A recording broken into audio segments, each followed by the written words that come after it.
What is up, my friends? Kelly here, and it's been a minute since I've dropped a video, and I was like, one, I want to drop a video, and two, I got a pretty good subject, at least I think it is, for me to speak on. The name of the video, title, whatever, why I do not coach competitors anymore. And when I say competitors, what do I mean by competitors? People that want to get up on stage and showcase their body and show all their hard work in the gym, blah, blah, blah, blah, blah, that kind of thing. I personally do not coach competitors anymore. And before somebody watching this goes, whoa, yeah, you do. I just saw you working with competitors. I have about 4 or 5 people, give or take, that are competitors still, that I do, yes, work with, that have been with me for anywhere from 3 to 5 years, that are cool peeps, friends, realistic, not psychotic or neurotic. So yes, I still do work with a few. I am not taking any new ones on. I pass them off or send them a different way because it's not my thing. And I'm going to tell you why in a minute. Now, my lovely lady, T-Rock, right? T? Yeah. Tina is still coaching competitors because she loves it. She's great at it. She's very selective of the females she works with. And you know, the competition side of the industry is fucked up. So we need people like Tina helping women that might get screwed around or dicked around or fucked up, you know, going with somebody else maybe doesn't know what they're doing or doesn't really care about them. So Tina is still doing it. This video is not she wanted me to make sure everybody knows she's still coaching people, and she works predominantly with bikini competitors because that's what she loves doing too. She's awesome at it. I am just over it. Many of you know, most of you know. If you don't know, yes, I'm a personal trainer, fitness, health coach. I've been doing it for 19 years, helping people. I got into personal training because I wanted to help people. I wanted to help inspire and give people something that exercising and health and fitness gave to me. It changed my life. That's why I got into it. This is the only thing I've ever done. It's the only thing I know, and I absolutely love it. I got a little bit deep when I was competing. I had a pretty successful little competing career over 4 years. I did well at it. I competed in the men's physique division, which is a little bit smaller than the bodybuilders. You know, some people like to talk shit and go, oh, the guys that wear shorts and this and that, whatever. I was never cut out to be a big bodybuilder. It just wasn't going to happen for me genetically. So when they opened men's physique, I believe in 2011, I jumped on that because I had been working out, going to bodybuilding shows, watch it, knowing I could never become one of those big muscle guys. So when they opened up men's physique, I was like, oh, cool, this could be something I could get into. Plus, I'm a personal trainer, might be good with my business, blah, blah, blah, blah. So got into it and got into competing for myself, but along with that, because I am a personal trainer too, I started helping people, and we kind of snowballed into us becoming competition prep coaches and helping get people ready for the stage. I'm a firm believer, and part of why I'm out of that side of things now is the industry is so fucking saturated with people that don't know what they're doing, that have never stepped on a stage, that don't know what a competitor goes through. They watched a show, they do one show, they do these things. There's all these prep coaches, and here's the thing, there are no requirements, there's no certification, there's no degree, there's no anything really to be a prep coach. So anybody can say, same thing with personal trainer, anybody can say, oh hey, I'm a prep coach or this and that. So the industry has gotten so freaking saturated. It's full of ignorant people who don't, there's some great ones, so calm your panties, but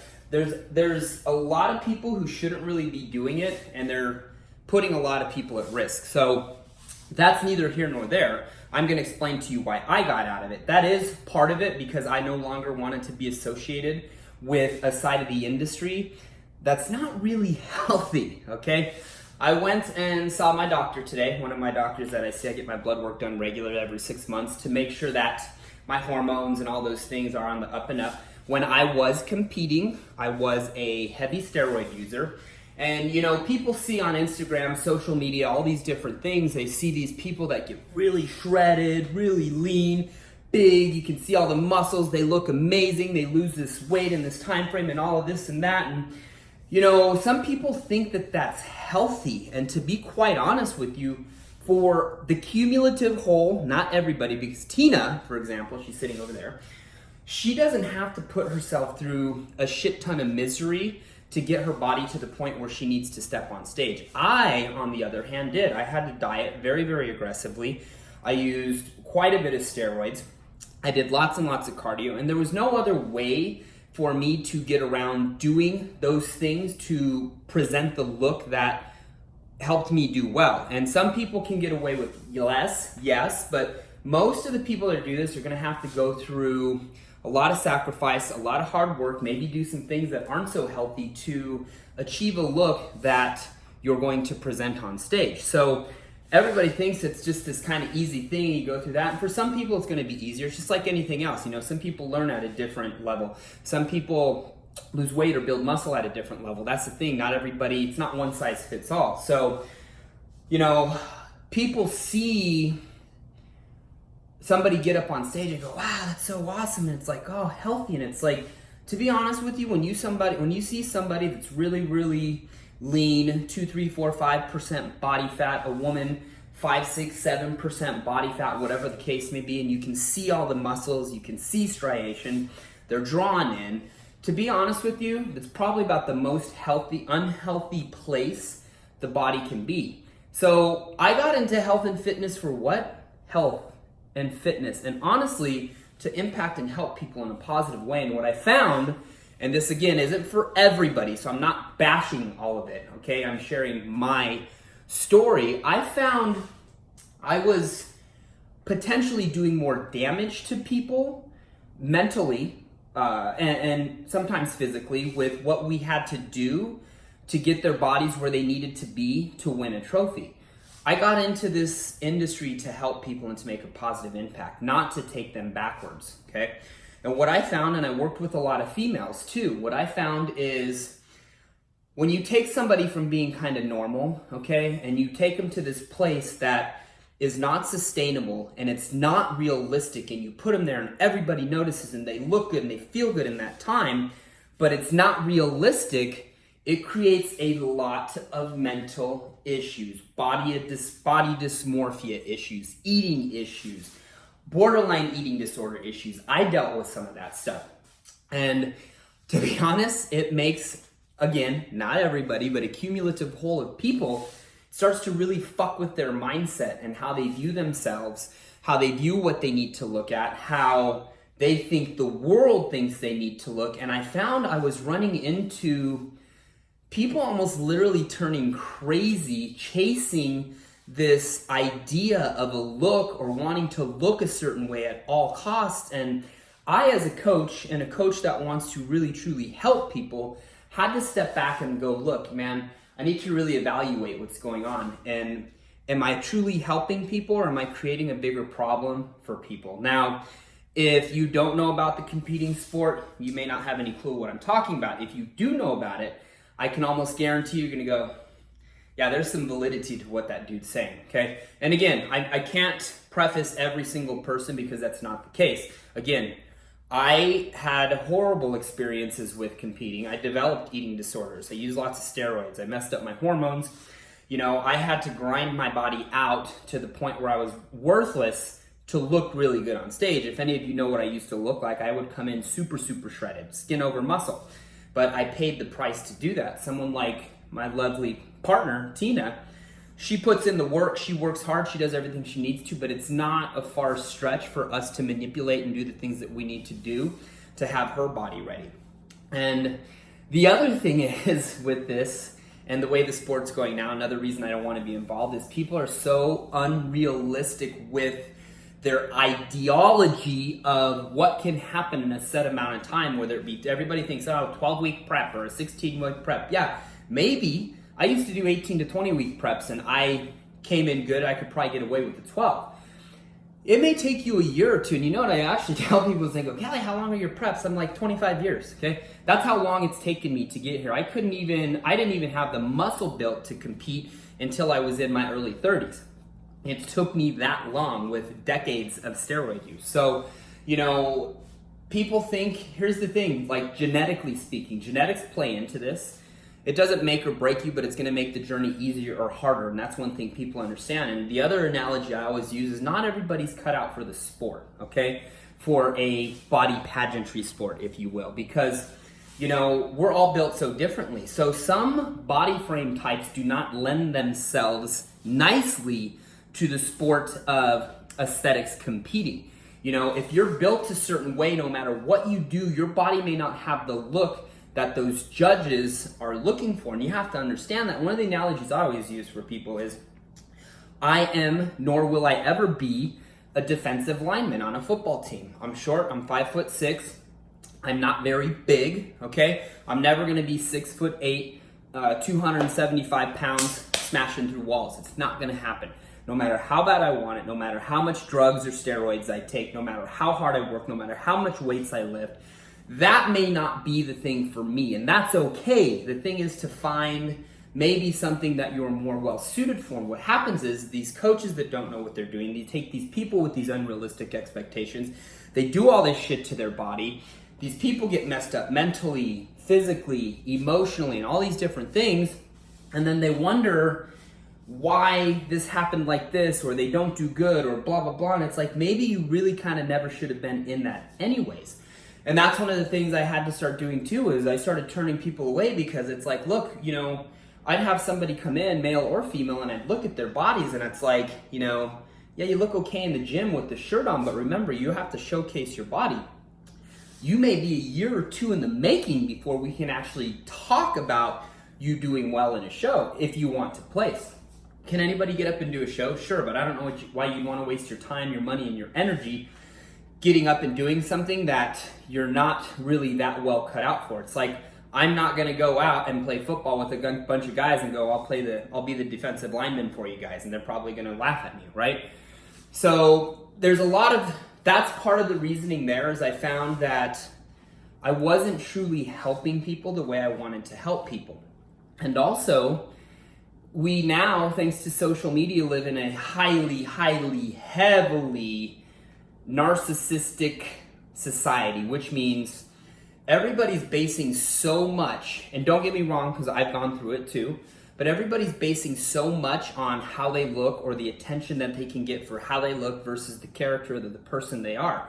And the competing arena allows for a perfect outlet for a lot of insecurities and inadequacies to really be magnified and highlighted. Again, not for everybody. There's people that do great with it. There's people that don't have issues.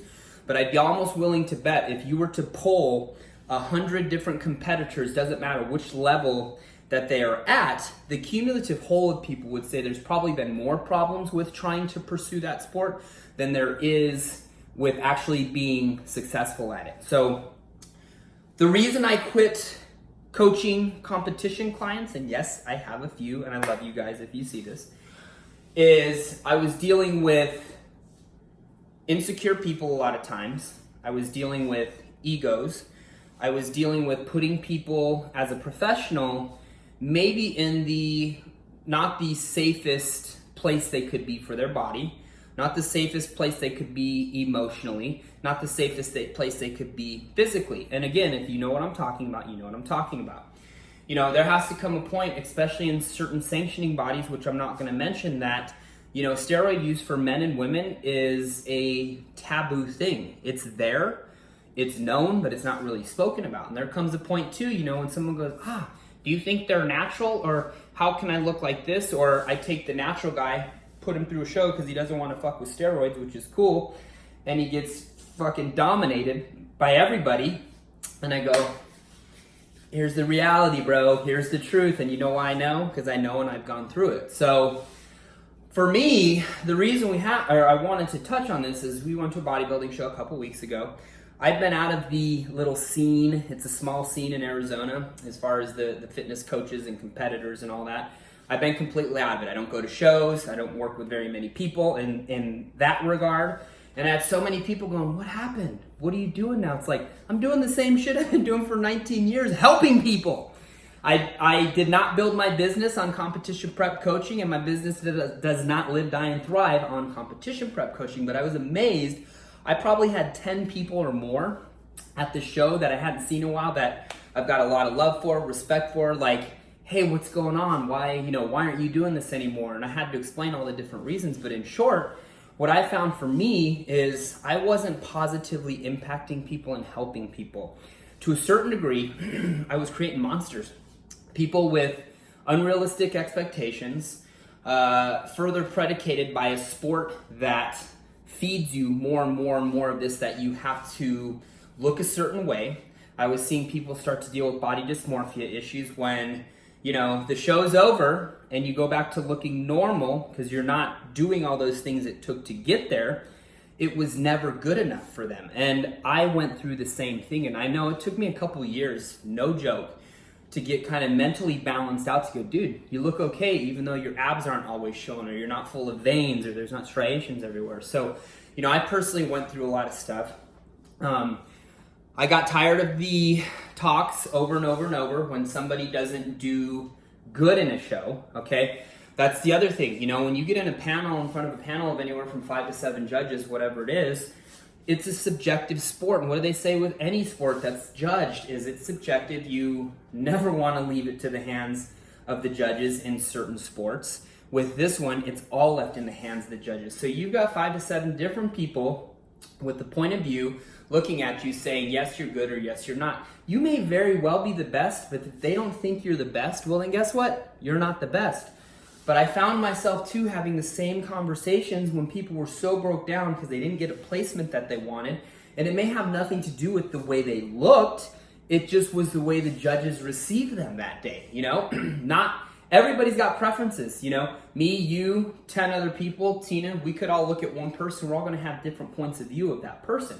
And if we're taking into account the structure of the body, right, we all have different things that are appealing to us. Some women don't like a big muscly guy. Some women may not like the size that I am right now. Some women may not like a skinny guy. People have preferences as to what they like. Maybe they like dark hair. Maybe they like long hair. Maybe they like blue eyes. Maybe they like brown eyes. There's all those variables that play into it. And people would place all their value and their self-worth on what everybody else thinks about them. And I hate to sound cliche, but that's where I'm getting as I'm getting older, is like we all have more to offer than just what our bodies look like. Now, if you can do this and you can maintain it pretty well and it doesn't fuck up your life, it's the other thing. I've seen marriages break apart. I've seen relationships break apart. I've seen people go into debt pursuing these shows, trying to get an IFBB Pro card, right? Which in this day and age, sorry, the market's so saturated. Because you have a pro card doesn't mean you're going to become this big sponsored athlete with millions of Instagram followers and make money off it. Your chances for that are very slim to none. You're probably going to catch a star quicker than you're going to get rich off of becoming a pro card holder. I see these people and I still see it today. They do it to themselves and it's like, again, it's just not healthy. The expectations and the realities of everything get very skewed, and for me, I couldn't be a part of that anymore. So, long-winded answer, and if you guys have questions, issues, whatever I have this on, whether it be YouTube or Instagram or Facebook or whatever, questions, comments, issues, things you want to ask me, drop a comment, send me a message, smoke signal me, text message me, whatever. But I'm trying to keep this under 20 minutes. So, that's my basic reasoning when people have asked me, and I go into that same presentation, is bottom line, I don't feel like I was helping people in a positive way, getting them shredded and lean to step up on stage and win a $5 trophy. The damage I saw for a lot of people coming out of it, especially young females, it was not worth it for me to continue on doing that. Tina is continuing to do it. She is great with the females, and we need females like her that know how to support and that know how to take care of a young woman, prep them for it mentally, through it, and after it. Just for me, I found it was time to move on to something else, which really wasn't something else. It was just going back to what I've always done, which is just helping the general population get in better shape, be healthier, make smarter choices and decisions, accountability and support. So, long-winded story short, why I quit training competitors, except for the handful of guys, I love you guys. That's why. It wasn't fulfilling me.